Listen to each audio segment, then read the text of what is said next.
નમસ્કાર, આઝાદ મીડિયા લાઈવમાં આપનું સ્વાગત છે। લોકશાહીના પર્વમાં સહભાગી બનવા માટે જાણીતા સામાજિક કાર્યકર્તા હીરાબાઈ લોબીએ લોકોને અનુરોધ કર્યો છે। ગીર સોમનાથ જિલ્લા ચૂંટણી અધિકારી અને કલેક્ટર દિગ્વિજયસિંહ જાડેજાના માર્ગદર્શનમાં જિલ્લામાં વધુને વધુ મતદાન થાય તે માટે રંગોળી, મહેંદી સ્પર્ધા, બાઇક રેલી વગેરે કાર્યક્રમો યોજીને મતદાન જાગૃતિના વિવિધ પ્રયાસો કરવામાં આવી રહ્યા છે। આ મતદાન જાગૃતિ અભિયાનમાં માછીમારો, નાના મોટા દુકાનદારો, ખેડૂતોથી લઈ વેપારી વર્ગ પણ સહભાગી બની રહ્યો છે।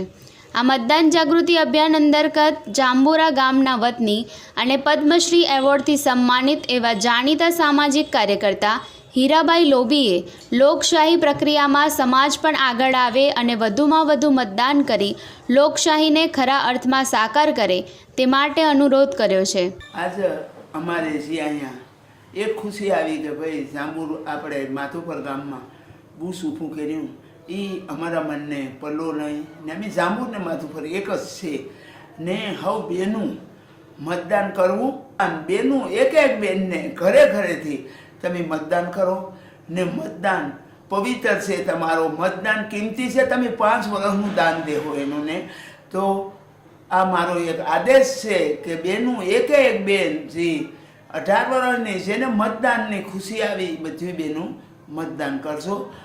મતદાન કરવું એક બેનને એક દીકરીને પણ મતદાન એક દીકરાઓને પણ બધાને મતદાન કરવું એ મારો એક સંદેશ છે। હીરાબાઈ લોબીએ જણાવ્યું હતું કે મહિલાઓ પણ ઘરની બહાર નીકળે અને પુરુષ સાથે કદમથી કદમ મિલાવી અવશ્ય મતદાન કરે। પ્રકાશભાઈ કારાની, આઝાદ મીડિયા લાઈવ, ગીર સોમનાથ।